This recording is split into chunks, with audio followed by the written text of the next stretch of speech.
오늘 주실 말씀 고린도서 10장 1절부터 6절까지 말씀입니다. 저 여러분이 한 절씩 교독하겠습니다. 여러분과 얼굴을 마주대하고 있을 때는 유순하나 떠나 있으면 여러분에 대해 강경한 나 바울은 이제 그리스도의 온유와 관용으로 친히 여러분에게 권면합니다. 내가 여러분에게 요청하는 것은 내가 여러분에게 갈 때 우리가 육체를 따라 행한다고 여기는 사람들에게 내가 단호히 대처하는 것 같이 여러분을 강경한 태도로 대하지 않도록 해달라는 것입니다.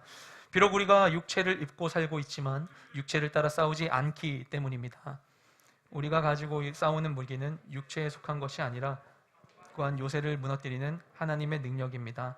우리는 모든 궤변을 무너뜨리고 하나님 아는 지식을 대적해서 스스로 높아진 모든 주장을 무너뜨리고 모든 생각을 사로잡아 그리스도께 복종시킵니다. 함께 읽겠습니다. 이와 더불어 우리는 여러분의 순종이 온전하게 됐을 때 모든 순종치 않는 사람들을 벌하기 위해 준비하고 있습니다. 아멘. 우리가 살아가면서 정말 피하고 싶은데도 피할 수 없는 일들이 있습니다. 그 중에 하나가 싸움이라고 생각해요. 인생은 어쩌면 싸움의 연속이죠. 꼭 우리가 치고받고 험한 말하는 싸움이 아니라 다른 이들과의 경쟁, 또 나의 요구를 관철시키기 위하여서 하고 있는 모든 노력들, 자신을 보호하려는 행위, 갈등의 상황에 놓이는 것 모두가 다 우리가 피할 수 없는 싸움의 순간들이죠. 프랑스의 대문호인 빅토르 위고는 인생에는 우리가 꼭 이겨야만 하는 피할 수 없는 세 가지 싸움이 있다고 이야기했습니다. 첫 번째는 자연과 인간과의 싸움이에요. 마치 어부들이 추운 날씨와 또 이 거친 파도와 싸우면서 고기를 잡는 것과 같이 인간은 과학과 기술을 동원하여서 자연과 싸워서 삶을 영위한다고 했습니다. 두 번째는 인간과 인간 간의 싸움입니다. 개인 간의 생존 경쟁에서부터 국가 간, 민족 간, 기업 간, 정치 세력 간의 다툼에 이르기까지 다양한 싸움이 생존을 위해서, 정의를 위해서, 각자의 가치를 위해서 이루어진다는 것입니다. 마지막으로 세 번째는 자기 자신과의 싸움입니다.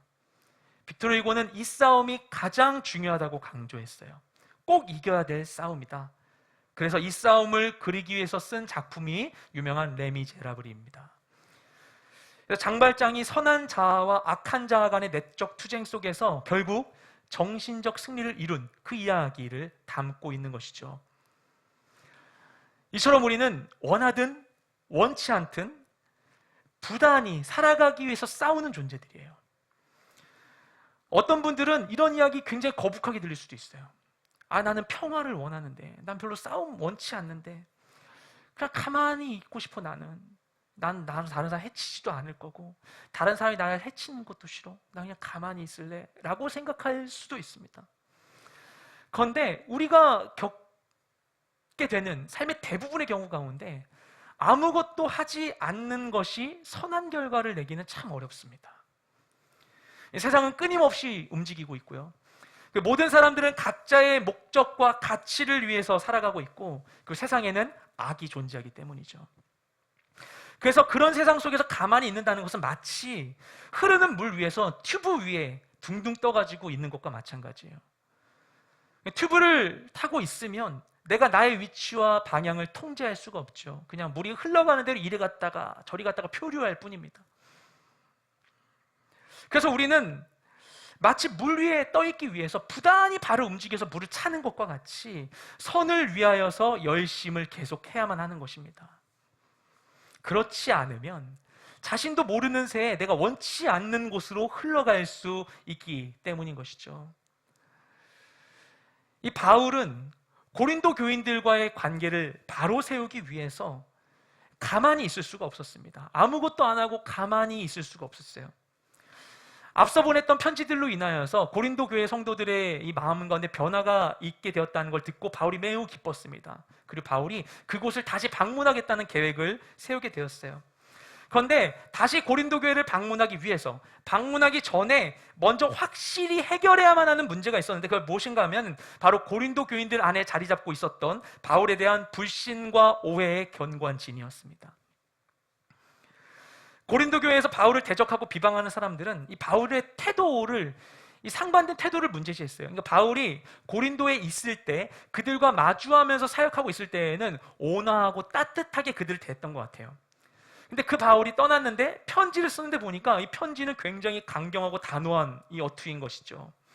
그래서 그런 태도가 다르다고 생각하면서 바울을 대적하는 사람들은 바울을 신뢰할 수 없는 사람이라고 비난했습니다.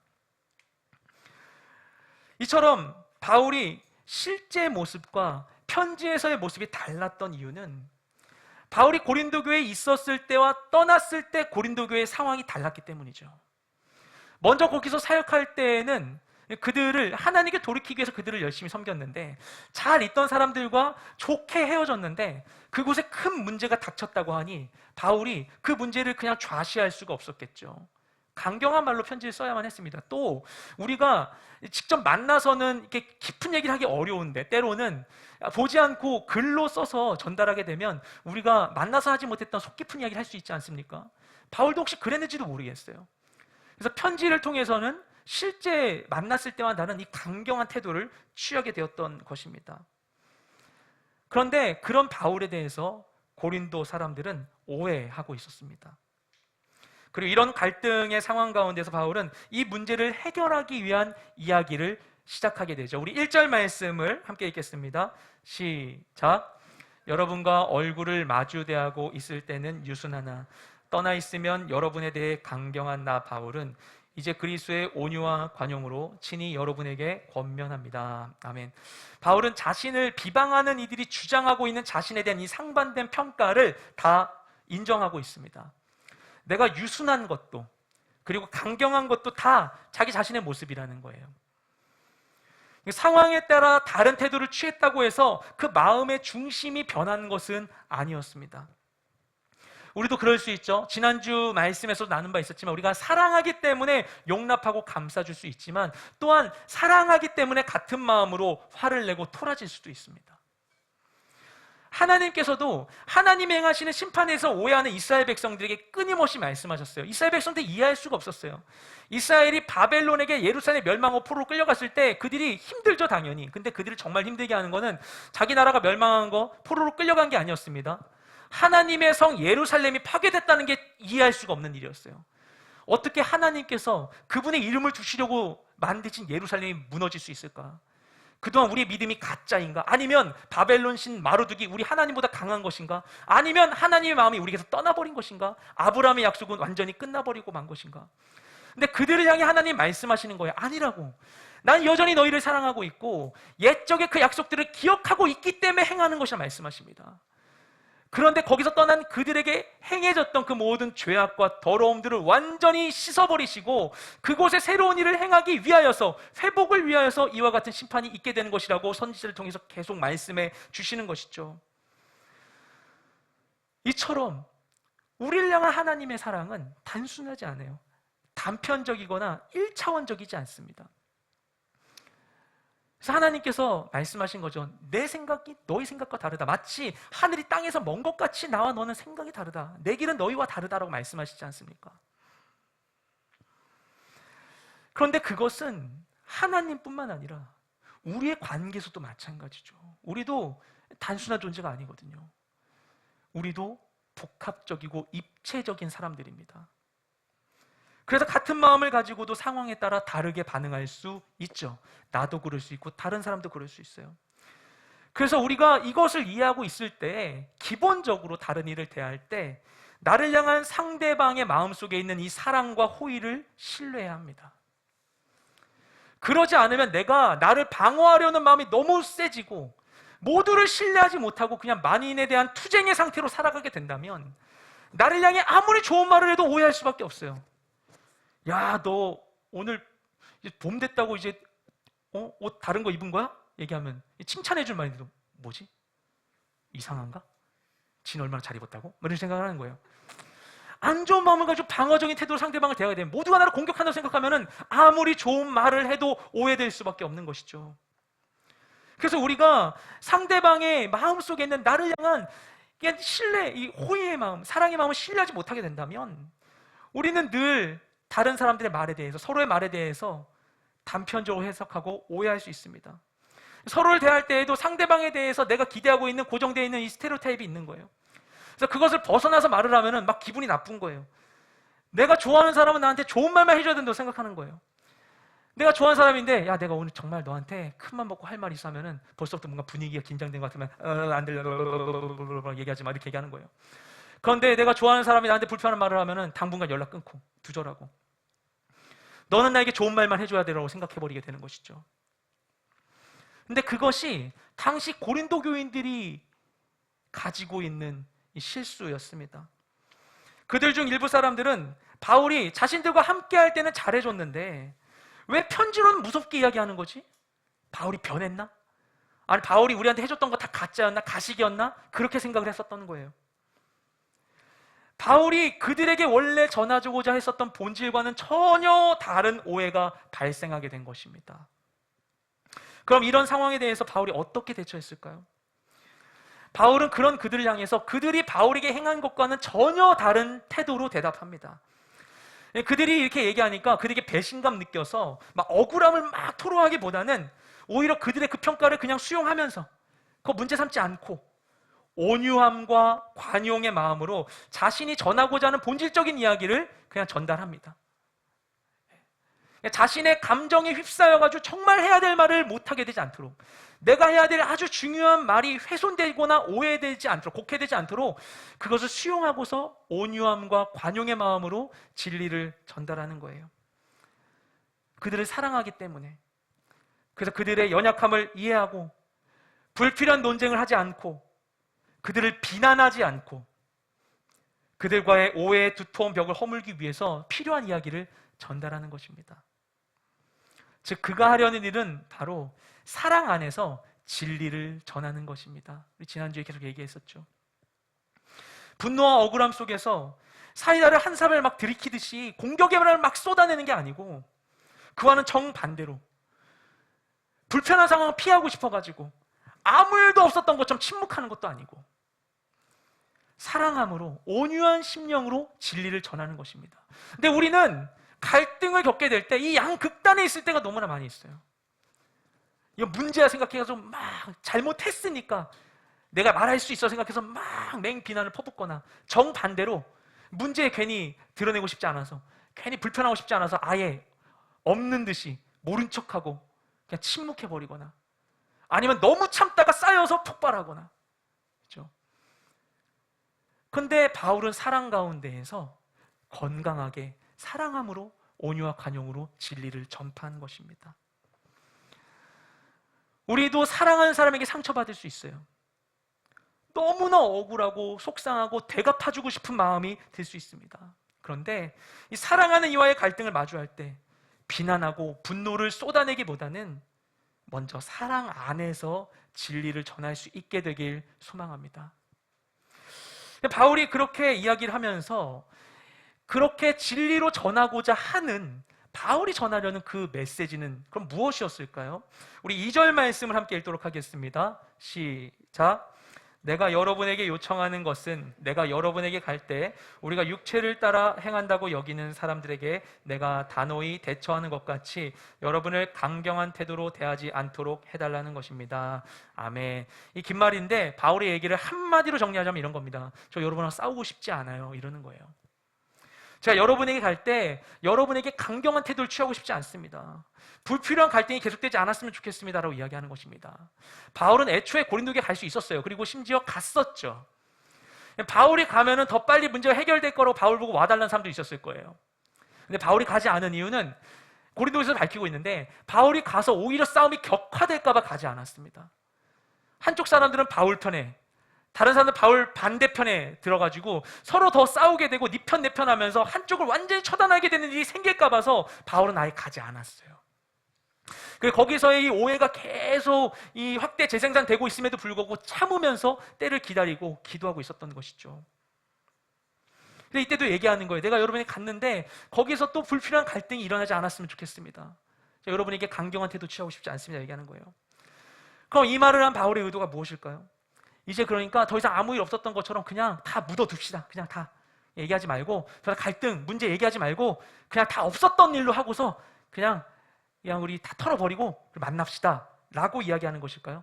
자기가 가기 전에 다 싹 정리돼가지고 아무 일 없었던 듯이 할렐루야, 바울 선생님 너무 좋았어요. 어제까지 욕하던 사람이 막 웃으면서 얘기하는 거, 그걸 원해서 바울이 얘기했던 것일까요? 그런데 이 본문의 말씀을 보면 이것에 이어서 바울은 오히려 싸움에 대한 이야기를 하고 있습니다. 그러니까 우리가 불필요한 갈등을 할 게 아니라 함께 우리가 진짜 관심 가지고 마음을 모아서 해결해야만 하는 진짜 문제가 있다는 거예요. 서로 네가 옳다 내가 옳다 막 아웅다웅하고 있는 사람들한테 이게 아니라 우리가 싸워야 될 진짜 우리의 공공의 적이 있다고 그들의 관심과 시선을 환기시키고 있는 것입니다. 우리 3절부터 5절까지 말씀을 함께 읽겠습니다. 시작. 비록 우리가 육체를 입고 살지만 육체를 따라 싸우지 않기 때문입니다. 우리가 가지고 싸우는 무기는 육체에 속한 것이 아니라 견고한 요새를 무너뜨리는 하나님의 능력입니다. 우리는 모든 궤변을 무너뜨리고 하나님을 아는 지식을 대적해서 스스로 높아진 모든 주장을 무너뜨리고 모든 생각을 사로잡아 그리스도께 복종시킵니다. 아멘. 앞서 바울이 했었던 이야기를 보면 고린도에 가서 더 이상 아무런 갈등도 없기를 바란다고 얘기한 게 아니었어요. 2절 말씀을 잘 보면요, 고린도 교인들과는 갈등이 없기를 바라지만 그곳에서 자신에 대한 오해와 비방의 말을 퍼뜨리고 있는 이 교회의 문제를 일으키는 사람들에 대해서만큼은 단호하게 대처할 것이라고 이야기합니다. 그러면서 이 3절부터 5절 말씀, 방금 이거 말씀 가운데 우리가 진짜 주목해야 될 싸움이 무엇인지에 대해서 설명을 하고 있어요. 이 말씀은 너무 중요한 말씀이죠. 기억하시면 제가 설교 때 참 많이 인용하는 말씀입니다. 성경 가운데 영적인 싸움에 대해서 얘기해주는 아주 중요한 말씀이기 때문이죠. 이 말씀을 간단히 쉽게 정리하면 이런 거예요. 우리는 지금 육체를 입고 현실의 삶을 살아가고 있다. 하지만 그럴지라도 우리가 싸워야 되는 진짜 싸움은 육적인 싸움이 아닌 것이다. 그래서 이 싸움에 동원해야 될 무기 역시 육적이지 않다. 그럼 우리가 싸울 무기가 무엇인가? 그것은 하나님의 능력이다. 그럼 그 하나님의 능력이 우리에게 왜 필요한가? 그 무기를 가지고 우리는 무엇을 할 수 있을 것인가? 한마디로 하나님의 능력이 있으면 견고한 진을 파할 수 있다고 얘기하는 거예요. 그럼 그 견고한 진이 뭐길래? 라는 것에 대해서 바울은 이렇게 설명합니다. 모든 궤변과 하나님을 아는 지식을 대적하여 스스로 높아진 모든 주장들과 생각들, 이것들을 사로잡아서 모든 마음과 생각을 사로잡아서 그리스도께 복종하도록 하는 것, 이게 바로 우리가 해야 될 진짜 영적인 싸움이라는 것입니다. 그렇게 우리가 싸워야 될 대상이 무엇인지를 명확하게 설명하고 있어요. 우리의 생각과 마음 가운데 있는 많은 상황들 가운데 진리로 이기는 것을 이야기하는 것입니다. 그래서 우리가 실제 삶 가운데 마주하게 되는, 그리고 대부분의 모든 영적인 싸움의 영역은 마치 막 이렇게 영적인 대상과 막 대적하면서 장풍 쏘고 팍 하면서 보이지 않는 적과 넌 보이지 않아? 내가 장풍 피했어. 이렇게 하면서 뭔가 보이지 않는 뭔가 대단한 싸움들을 한다기보다는 실제 대부분의 싸움의 영역은 사실상 프레임 전쟁입니다. 내가 어떤 시선을 가지고 바라볼 것인가? 하나님의 관점으로 바라보는 것인가? 어떤 세계관을 가지고 바라볼 것인가? 실제 영적인 많은 싸움들은 우리의 마음과 생각의 영역 가운데 이루어지고 있죠. 바울이 자신에게 이 두 마음이 싸우고 있다고 얘기한 것과 같이 우리의 실제 영적인 싸움의 필드는 이곳에서 이루어지고 있습니다. 그래서 바울의 이야기를 한마디로 이야기하면은 결국 현실에서 우리가 마주하고 있는 모든 문제들의 실제 원인은 보이는 것이 아닌 보이지 않는 이면 가운데 있고, 그 보이지 않는 이면에 있는 진짜 문제를 해결할 수 있는 힘이 우리에게 이미 주어져 있다고 바울은 이야기하고 있는 거예요. 하나님께서 우리를 그리스도의 피로 새롭게 하셨고 예수 이름의 권세를 주셨고 하나님 나라를 위해 싸울 힘을 주셨는데 상황을 바로 보지 못하고 그것을 써야 할 때를 모르니까 허탄한 일에 에너지를 낭비하고 있다는 것입니다. 고린도 교인들에게 얘기하는 거예요. 교회 안에 있으면서도 당신들은 성도의 권세로 사랑하며 축복하며 하나님의 일을 행하기보다 하나님께서 은혜로 주신 은사를 하나님을 위해 교회를 쓰지 않고 오히려 자신을 높이기 위해서 자랑하고 있고, 그리고 하나님께 양육받고 말씀을 양육받고 누군가의 배운 것을 가지고 내가 옳다 네가 옳다 주장하며 싸우고 있으니 이게 진짜 하나님의 교회입니까? 라고 얘기하고 있는 것입니다. 왜 그렇게 됐을까요? 세상이 우리를 속이고 있어요. 불필요한 일들에 우리의 시선을 묶어버려서 우리가 진짜 봐야 할 것을 보지 못하고 진짜 알아야 할 것을 알지 못하고 진짜 해야 할 것을 하지 못하게 하는 것입니다. 그래서 그렇게 진짜 문제는 보지 않고 이 바울에게서 갖게 된 오해를 가지고 바울에게 불필요한 갈등을 일으키고 있었던 이들을 향해서 바울은 이 문제의 진짜 실체를 지목합니다. 그래서 바울이 진짜 문제로 지목하고 있는 단어가 있는데요, 그것은 바로 견고한지인입니다. 우리말 성경에 견고한 요새라고 번역되어 있죠. 이 성경 전체에서 여기에만 나와 있는 표현이에요. 이것은 상대방이 함부로 공략하지 못하도록 견고하게 지은 이 난공불락의 요새나 진지를 의미합니다. 근데 그런 견고한 진이 세워져 있다는 거예요. 어디에? 우리의 삶 가운데. 근데 무엇인가 하면 적군의 견고한 진이 우리의 삶 가운데 있다는 것입니다. 아군의 진영 한복판 가운데 적의 진지가 세워져 있다는 거예요. 이 견고한진의 실체는 그럼 대체 무엇인가? 이것에 대해서 바울이 설명합니다. 모든 궤변, 하나님 아는 지식을 대적하여 스스로 높아진 모든 주장과 모든 생각들이라고 보면서 이야기하고 있죠. 즉 한마디로 정리하자면 하나님의 진리에서 벗어난 거짓된 말과 생각들입니다. 그것들이 벽돌처럼 모이고 쌓여서 견고한 진을 이루게 되는 거예요. 삶의 순간순간마다 하나님의 말씀에 순종하지 않을 때, 세상이 말하는 대로, 내 마음이 이끄는 대로 살아갈 때 그런 삶의 방식들이 모여서 딱딱하게 굳어져, 그래서 쉽게 변할 수 없는 견고한 진을 형성하게 되는 것입니다. 견고해져서 더 이상 하나님의 진리가 거기에 침투할 수 없도록, 나의 이 왜곡된 삶의 양식이 완전히 굳어지도록 견고한 진이 우리 마음 가운데, 삶의 자리 가운데 형성되는 것이죠. 그런데 바울이 볼 때 그게 보이는 거예요. 견고한 진이 있는 것이. 이 어두운 세상을 볼 때, 고린도의 삶을 볼 때, 고린도 이 교회 상황을 볼 때, 고린도 교인 한 사람 한 사람을 볼 때 그들 안에, 그들은 보지 못하고 있는 견고한 진이 바울의 눈에 너무나 보이는 거예요. 근데 그게 있음에도 그들이 그걸 해결하지 않고 있는 것이죠. 적을 위해 충성하면서, 적을 위해 성을 쌓으면서, 그로 인하여서 아군 가운데 발생하고 있는 문제들은 직면하면서도 이 문제 원인이 뭔지 못한 채 그냥 헤매면서 계속 적에게 충성하고 있는 거예요. 그래서 그런 고린도 교인들을 향해 바울이 이야기합니다. 정신을 차리고 깨어서 그들의 삶에 세워져 있는 이 견고한 진을 보고 그것을 대적해야 한다는 거예요. 이건 비단 고린도 교회만의 문제가 아닙니다. 처음 범죄했던 아담 이후로 모든 인류들이 날마다 겪고 있는 일들인 것이죠. 그러면 우리의 삶은 어떻습니까? 세상을 보면 진리를 거스르는 일들이 너무나 많이 있어요. 사랑이 없고 서로 공격하고 착취하고 하나님의 공평과 정의가 훼손되고 생명과 인격의 가치가 존중되지 못하는 일들이 너무나 많이 있습니다. 그것을 해결하겠다고 사람들이 열심히 수고하지만 계속해서 인간은 다른 상황 가운데 더 발전된 기술과 문명으로 새로운 죄를 거듭하고 있어요. 우리의 삶은 어떻습니까? 우리의 삶에도 견고한 진들이 자리 잡아 있습니다.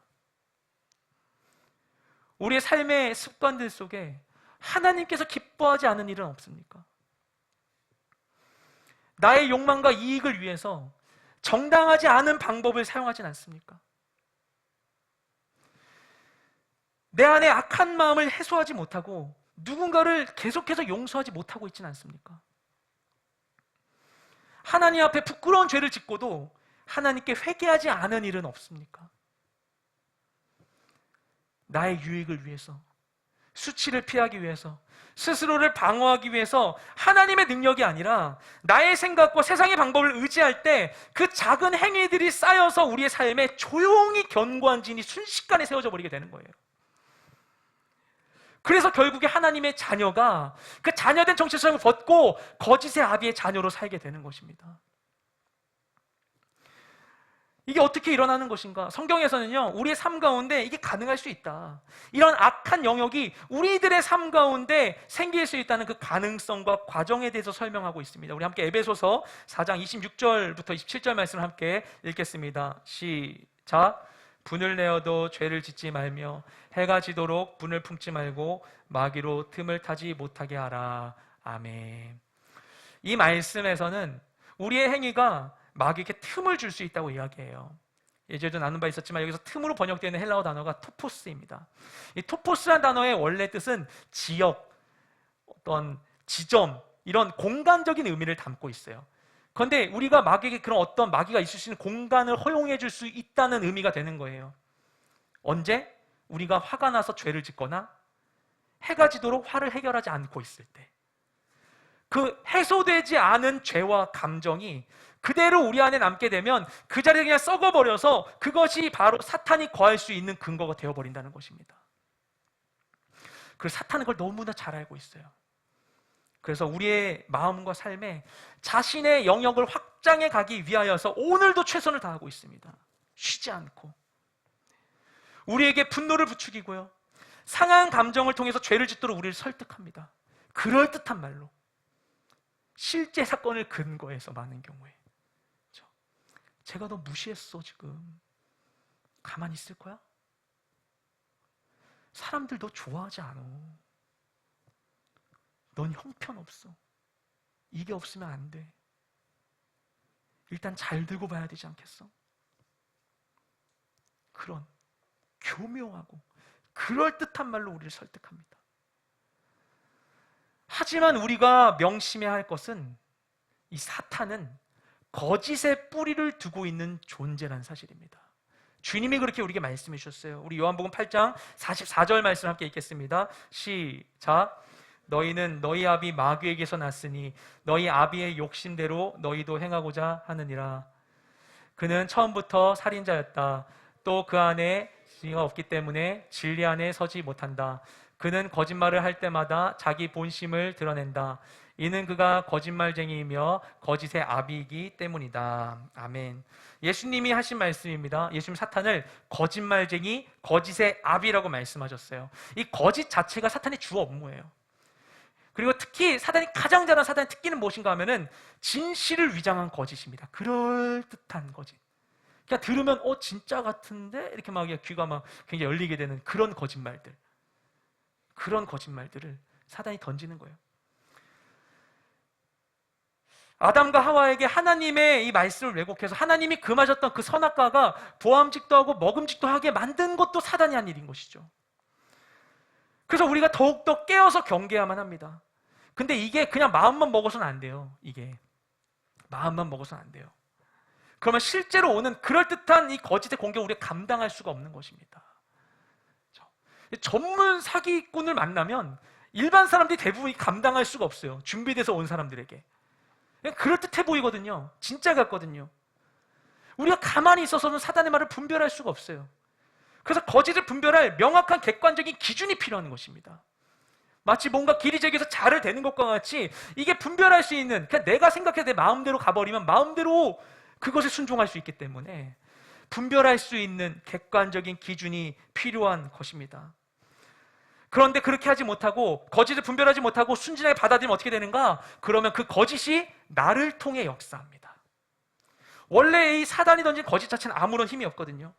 마치 인터넷에 낚시 광고를 잔뜩 던져봤자, 아무리 해봤자 그냥 아무도 신경 쓰지 않는 일을 할 뿐인데, 누군가가 그 광고를 물게 되면 그때부터 효력이 발생하는 것처럼 사단이 던지는 거짓 자체는 힘이 없는데, 우리가 그걸 분별하지 못하고 그것에 아멘으로 받아들이게 되면 그때서야 거짓은 실제가 되어버립니다. 그리고 그것이 쌓이고 쌓여서 우리 안에 견고한 진이 형성되는 거예요. 한 번에 큰일이 일어나는 게 아니라 순간순간 별일 아니라고 생각했었던 그 죄와 상한 감정들이 방치되어서 거대한 사단의 처소를 이루는 것입니다. 마치 우리가 외면하고 방치한 쓰레기나 배기가스가 환경을 오염시키고 결국에는 생태계가 우리의 삶을 위협하는 것과 같이, 영적인 환경에 있어서도 우리가 방치한 죄와 상처가 결국에는 이 사회와 우리 자신을 망가뜨리고 마는 것입니다. 그러면 사탄은 왜 열심히 이런 일을 하고 있는 것인가 해서 자기가 뭘 얻겠다고, 그렇죠? 누가 칭찬해 준다고, 왜 우리를 속이고 우리 안에 견고한 진을 세우고 있는 것인가? 사탄이 그렇게 하는 이유는 자명합니다. 하나님의 자녀들이 일어나서 그분의 나라를 회복시키는 것을 막기 위해서 그러는 것이죠.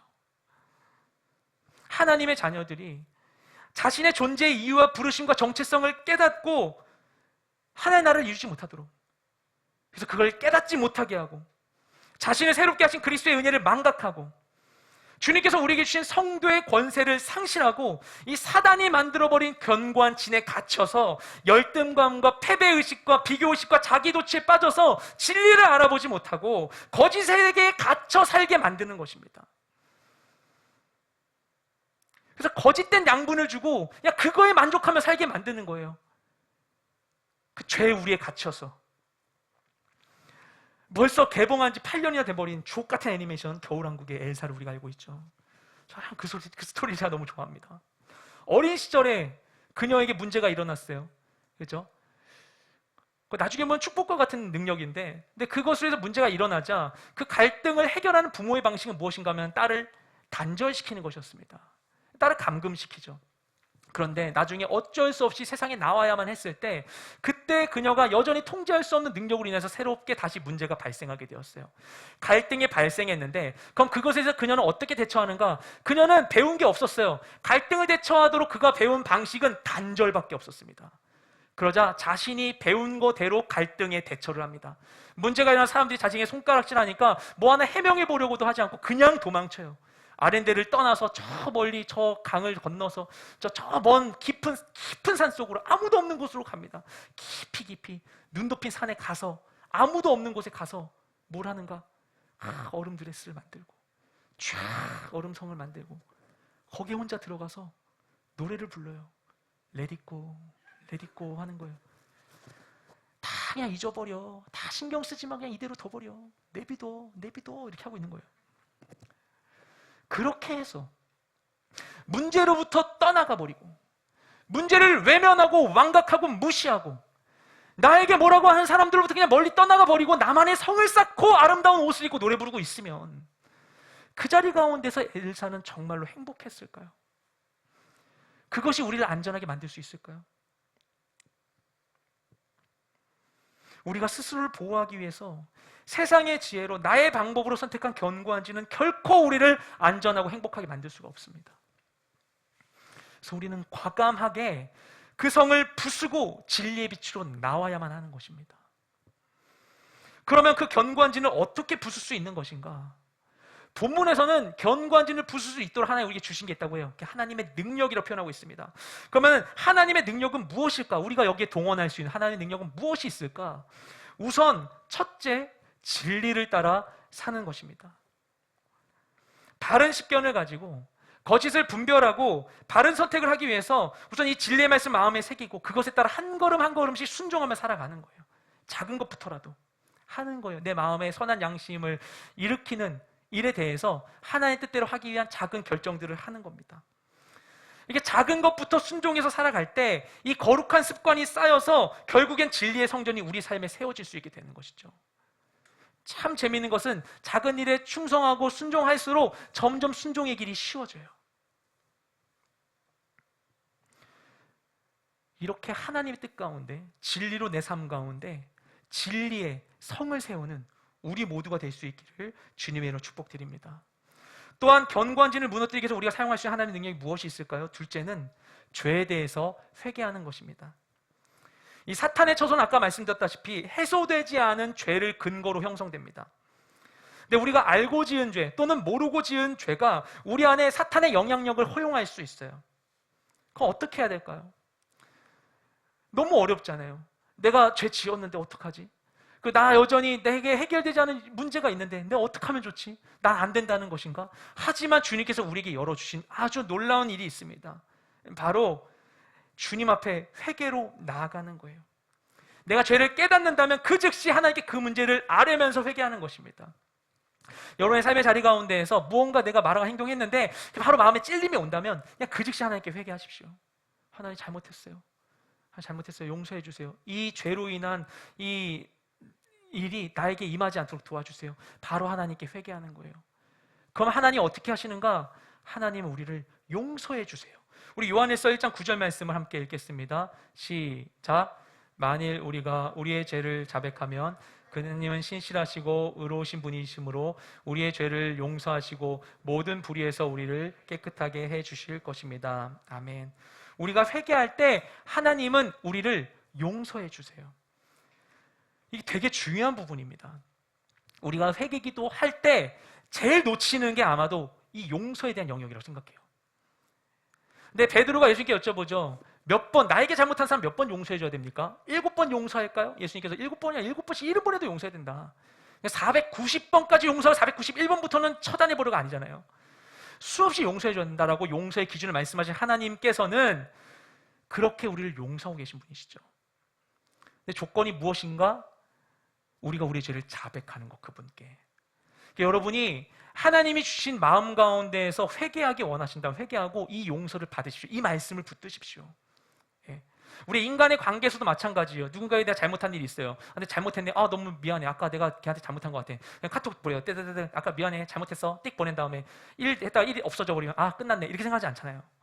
그죠? 내가 잘못했다고 하는 것은 상대방의 반응으로 종결됩니다. 용서가 있느냐. 그러니까 우리가 드린 회개에 대해서는 하나님이 뭐라고 생각하시는지 그분의 마음을 받아야만 해요, 여러분.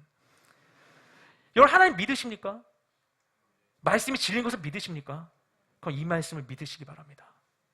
내가 우리의 죄를 자백하면 그는 미쁘시고 의로우사 모든 불에서 우리 깨끗게 하시고 우리의 이 죄에 대해서 용서해 주시는 거예요. 기억하셔야만 해요. 하나님 날 용서해 주신다는 걸. 이게 잘 와닿지 않으면 기도하세요. 아예 회개 기도할 때 회개. 주님, 하나님 정말 회개합니다. 그래서 하나님 회개해서 하나님의 이 말씀을 제가 의지하며 나아갑니다. 주님, 미쁘시고 의로우신 주님, 나를 용서해 주세요. 그 말씀에 따라 주님이 나의 어떠함과 상관없이 저를 용서해 주셨음을 믿습니다. 주님께 용서를 받아 내가 나아가겠습니다 라고 기도해야만 하는 것입니다. 하나의 용서하심을 누리시기 바랍니다. 그런데 그것을 넘어서 오는 죄책감은 하나님 주신 게 아니에요. 사단이 쓰는 공격이죠. 끝나지 않은 죄책감이 계속 내 마음을 찔러서 내가 아무것도 하지 못하게 만드는 것. 우리가 용서를 받고 죄와 결별하게 될 수 있게 되기를 주님으로 축복드립니다. 그래서 우리가 회개할 때 하나님 우리를 용서해 주세요. 그리고 그 죄의 영향에서 우리를 자유케 해주세요. 회개의 권세를 사용하면 어떻게 됩니까? 아까 얘기했던 대로 얘기하면 사단은요, 우리에게서, 우리 삶에서 자신이 있을 자리를 점점 잃어버리게 되는 거예요. 여러분, 회개할 일이 생겨서 회개하게 된다면 그때마다 기뻐하십시오. 여러분 인해서 사단의 땅이 점점 좁혀지고 있는 것입니다. 사단은 갈 곳이 없어지게 되는 거예요. 사단은 내몰게 되는 거예요. 회개는 축복이고 권세입니다. 늘 회개하며 자신을 정결케 하는 우리 모두가 되기를 주님의 이름으로 축복드립니다. 그런데 아까 말씀을 보면 사단의 처소는 해소되지 않은 죄뿐만 아니라 해소되지 않은 감정을 통해서도 형성되죠. 그래서 우리가 이용할 또 다른 하나님의 능력인데 이게 무엇인가? 셋째, 다른 사람을 용서하는 것입니다. 우리 안에 있는 이 분노나 부정적인 감정들은 대체로 누군가를 용서하지 못함으로 발생해요. 누군가를 용서하지 않을 때. 그러니까 그것은 너무나 어려운 건 뭐냐면 그 상대방의 잘못으로부터 시작하기 때문에 이게 현실이니까 사실이니까 용서는 너무나 어려운 문제예요.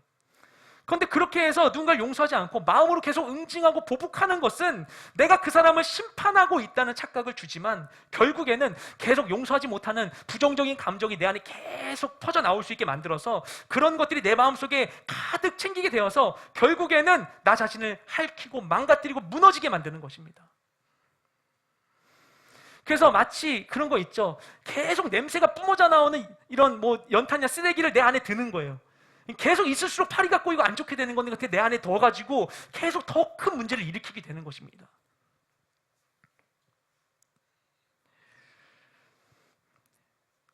그래서 이 해소되지 않은 감정이 우리 안에 사탄의 영향을 허용할 수 있는 결과를 일으키기 때문에 우리는 우리 안에 사단의 영향을 차단하기 위해서 다른 사람을 용서해야만 합니다.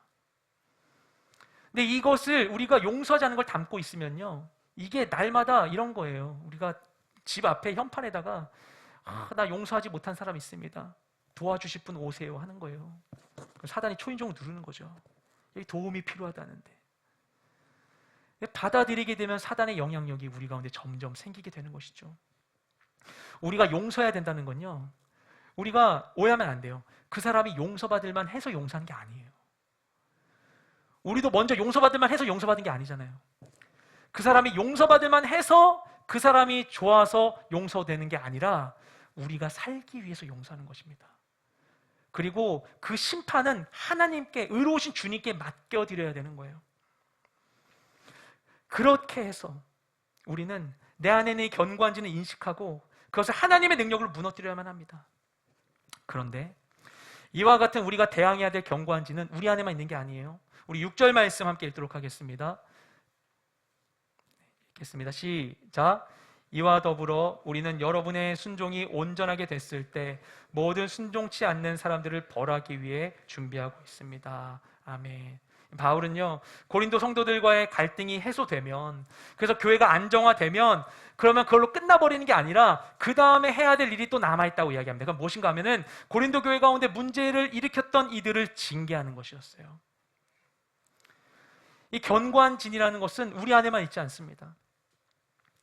교회에도 있고요, 가정, 직장, 학교, 모든 관계들, 사회와 문화와 나라와 민족 간에도 각각의 견고한 진이 다 있습니다.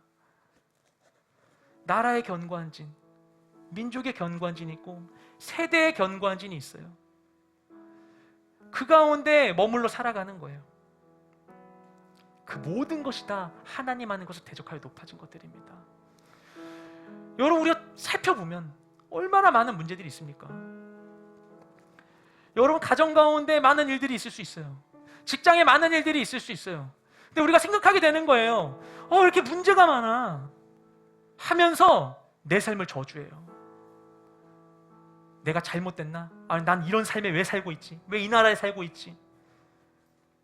그걸 보면서 반응이 파괴적인 반응을 하게 되는 거예요. 하나님께 물어보면 하나님 뭐라고 대답하실까요? 하나님, 왜 이래요? 세상은 왜 이렇게 악하고 내 삶은 왜 이렇게 힘들고 우리 가정 왜 이렇고 난 왜 이러고 있는 것이죠? 하나님 뭐라고 대답하실까요? 아마 이러지 않을까 생각돼요. 나도 알아. 나도 그걸 보고 있어, 그 문제들을. 우리가 세상을 살면서 나의 삶의 자리 가운데 이런 문제들을, 견고한 진을 발견하는 건 절대 잘못된 게 아닙니다. 내가 이상해서 세상이 이상하게 보이는 게 아니에요. 하나님도 그걸 보고 계세요. 주님이 이 땅 가운데 인간의 육신을 입고 오셨을 때 세상을 보시는 주님의 반응이 무엇이었습니까? 창세기에서는 하나님이 지으셨을 때 보시기에 심히 좋았다고 말씀하셨는데, 예수님 이 땅에 오셔서 목자 없는 양같이 유리하고 방황하는 백성들을 보시면서 슬퍼하셨어요. 마음에 심히 민망해하셨어요. 세상보다 너무 괴로운 거예요. 고통이 가득하니까. 그래서 고치시고 치유하시고 가르쳐주시고 선포해 주셨어요. 우리가 세상을 보면서 이 세상의 악함을 보고 괴로워하고 있을 때 하나님 말씀하시는 거예요. 너도 이제 보이니? 나도 괴로워. 말씀하시는 거예요. 하나님의 마음으로 세상에 이 무너진 틈을, 성벽의 틈을 막아설 자가 서기를 주님 너무나 원하고 계시는 거예요. 모든 것들, 하나님 아는 것을 대적하여 높아진 모든 것들이 무너지고 그곳 가운데 정말 세워져야 될 하나님의 견고한 성이 세워질 수 있게 되기를 주님이 기다리고 계시는 것입니다. 우리는 그 모든 것을 사로잡아서 그리스도께 복종하게 해야 됩니다. 그것이 바로 우리가 감당해야 될 싸움의 영역이죠. 왜 싸워야 되는가? 왜 싸워야 되는가 생각할 수 있어요. 아니, 하나님께서 나를 사랑하신다면서 나를 적지에 모르셔? 나의 싸움터에 모셔? 왜 싸워야 될 자리 가운데 와야 되는 것이고 우리한테 더 싸워야 된다고 말씀하시는 거야? 생각할 수 있어요. 하나님 나 괴롭히려고 이렇게 하는 것인가? 그런데요, 우리가 정말 잊지 말아야 될 것은 주님이 이미 승리하셨다는 사실입니다. 그리고 승리의 주님은 우리와 함께하고 계세요. 주님과 담대히 서서 우리에게 맡겨진 진짜 싸움을 승리하며 살아갈 때 모든 견고한 진이 다 무너지고 그 무너진 터 위에 하나님이 계신 진리의 성이 견고히 서게 될 것입니다. 이 일에 동참하는 우리 모두가 되시기를 주님의 이름으로 축복드립니다. 시간 함께 우리 기도하기에 앞서서 우리 이 마음을 담아 하나님께 찬양의 고백을 내 입술로 올려드렸으면 좋겠어요. 하나님, 내 안에 모든 견고한진이 무너지고 진리의 순종함으로 인하여서 진리의 성이 내 마음 가운데 세워지기 원합니다.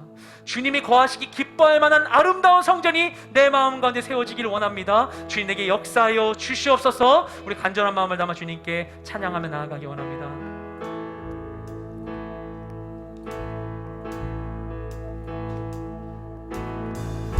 주님의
마음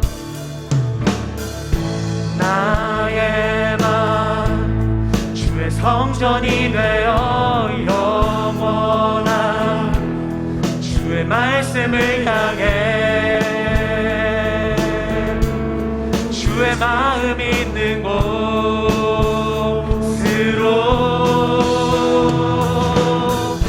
나의 삶 주의 말씀을 따라 이루신 주의 나라를 향해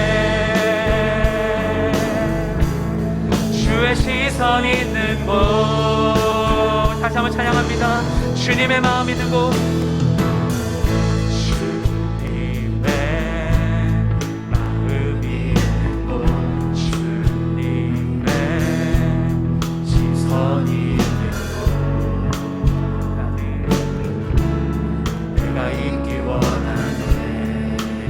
푸른 마르고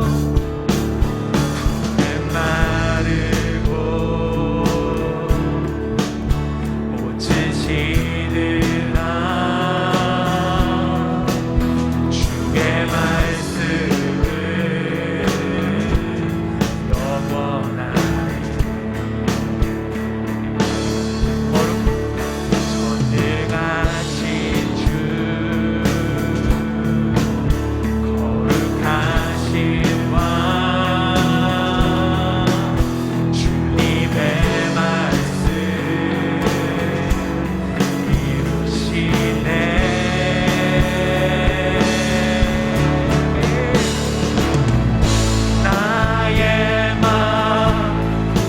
성전이 되어 영원한 주의 말씀을 향해 주의 마음 있는 곳으로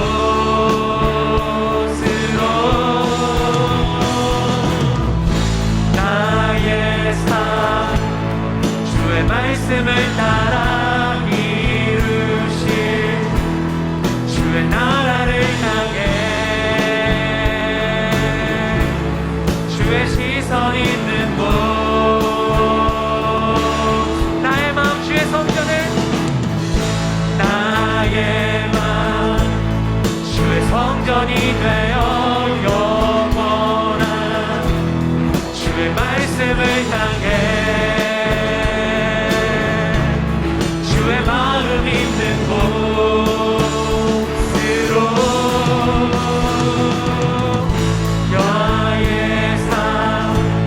주의 말씀을 따라 이루신 주의 나라를 향해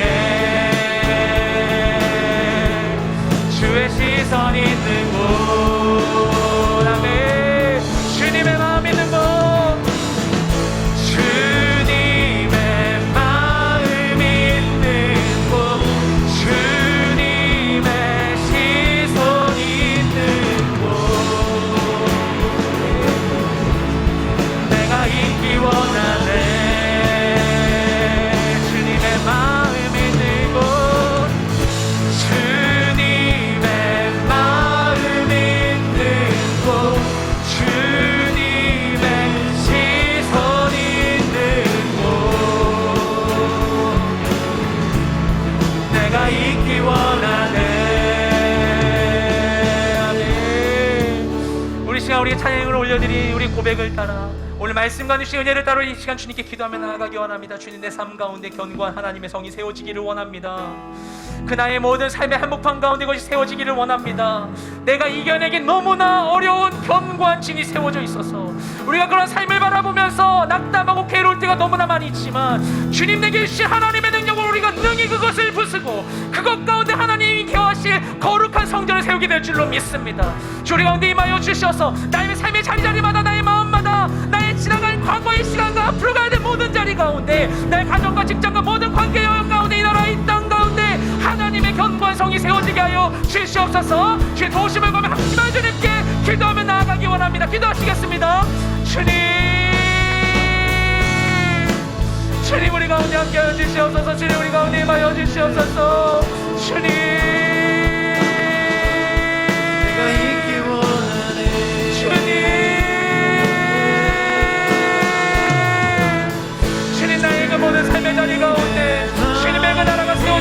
원합니다. 아버지 하나님의 견고한진이 세워져 있는 아버지 나 앞에 상처가 펴켜이 쌓여서 아버지 해결할 수 없는 견고한진으로 형태로 묻어져 있는 그 모든 상황 가운데 주님이 마여 주시옵소서. 주님이 마여 주시옵소서. 우리 가운데 있는 모든 굳은 마음을 제거하시고 주님 우리에게 부드러운 마음을 주시옵시고 하나님의 뜻을 따라 능히 악한 것을 무너뜨리며 아버지 쉽게 순종하는 것을 모든 인생 될 수 있도록 주여 우리 가운데 역사하여 주시옵소서. 삶의 순간순간 가운데 성령이 나에게 말씀하실지라도 마음의 동원이로 내 육신이 허약하여 주의 뜻에 순종하지 못하고 아버지 허탄한 길로 머물 때가 너무나 많이 있습니다.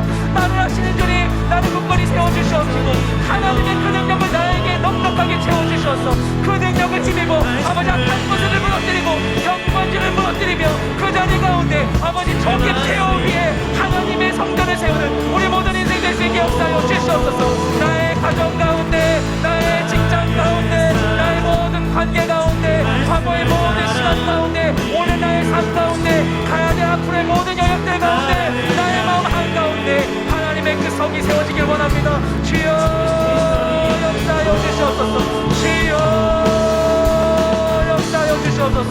주여 임하여 주시옵소서.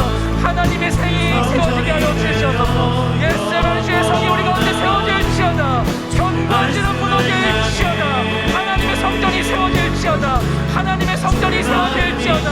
주의 얼굴을 구하며 주의 임재를 구하며 주님과 동행하며 우리 삶의 모든 자리를 변화시켜 나가는 나의 모든 인생 될 수 있도록 주여 우리 가운데 임하여 주셔서 하나님의 능력으로 적을 파하며 아버지 하나님 우리 가운데 아름다운 주의 성전을 세우는 모든 인생들이 주여 역사하여 주시옵소서. 주여 역사하여 주시옵소서. 주여 역사하여 주시옵소서. 주님 도와주시옵소서. 우리 한번 기도하며 나아갈 때 이 말씀 가운데 하나님께서 우리 가운데 드러내주신 우리 삶 가운데 하나 해결하기 원하신 견고한 진이 여러분 가운데 생각난다면 우리가 그것을 하나님께 올려드리며 견고한 진을 파하며 함께 기도하며 나아가기 원합니다. 예수의 이름 안에 있는 모든 견고한 진은 무너질지어다. 모든 거짓의 영은 무너질지어다.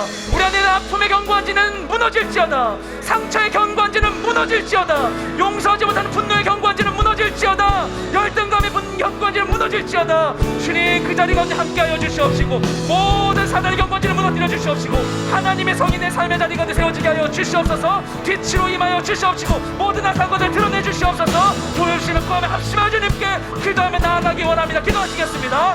주님 우리 가운데 임하여 주시옵소서. 주님 우리 삶의 모든 자리 가운데 주님 시간 빛으로 임하여 주시옵소서.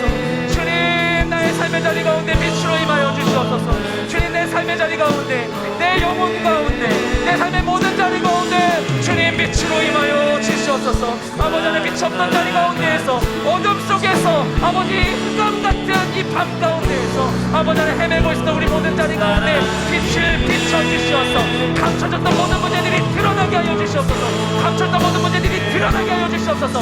감췄던 모든 문제들이 드러나게 하여 주시옵소서. 내가 밤길을 헤맬 때 내가 어둠 속에 헤맬 때 아버지 무엇이 문제이지도 않지 못한지 아버지께 더럽고 아버지 험한한 것 가운데 그냥 살고 있었다면 아버지 빛을 비춰주시옵소서. 빛 가운데 모든 것이 드러나게 하여 주시옵시고 아버지 주님 앞에 아버지 모든 경건지를 무너뜨려 나가는 우리 모든 인생 되게 하여 주시옵소서.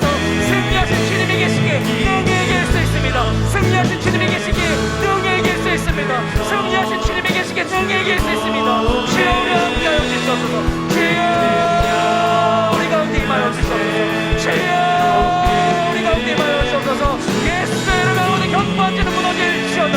예수의 이름으로 모든 견고한지는 무너질지어다. 예수의 이름으로 모든 견고한지는 무너질지어다. 예수의 명하노니 하나님의 도성이 우리 삶의 자리 가운데 세워질지어다. 주님 우리 가운데 주의 보좌를 주시고 좌정하여 주시옵소서. 하나님 온전한 통치를 경험하게 하여 주시옵소서. 주여 우리 가운데 임하여 주시옵소서. 주여 우리 가운데 임하여 주시옵소서.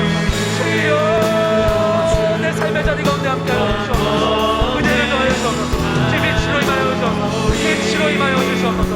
빛으로 임하여 주시옵소서. 역사하여 주시옵소서. 주님 감사드립니다. 주님 가운데 함께하여 주시옵소서.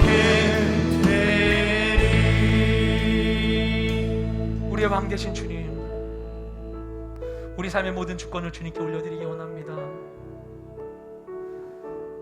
하나님이 베푸시는 그 온전한 통치, 그 아름다운 나라를 누리기를 원합니다. 주님 내 삶 가운데 임하여 주시오. 내게 빛을 비춰 주시어서 내가 모르고 있었던 어둠 가운데 흑암 속에 감춰져 있었던 삶의 문제들과 우뚝 솟아있는 견관진이 무엇인지를 분별하게 하여 주시옵시고, 그 앞에 좌절하거나 당황치 않고 내게 주신 하나님의 능력으로 모든 악한 것을 파하며 승리하며 그 가운데 하나님의 성을 세우는 우리 모두가 될 수 있도록 역사하여 주시옵소서. 진리의 성령이 우리 가운데 임하여 주셔서 우리를 가르쳐 주시옵시고, 선한 것을 분별하여 선한 것을 행하고 악한 것을 제하는 하나님 나라의 일을 행하며 나아가는 우리 모든 삶이 될 수 있도록 우리를 붙드시고 도우시고 역사하여 주시옵소서. 우리 가운데 함께 하시고 우리의 모든 삶을 받아주실 주님께 감사 찬양 올려드리는 모든 기도를 살아계신 예수님의 이름으로 기도드렸습니다. 아멘. 우리 하나님께 감사 영광의 박수를 올려드리겠습니다.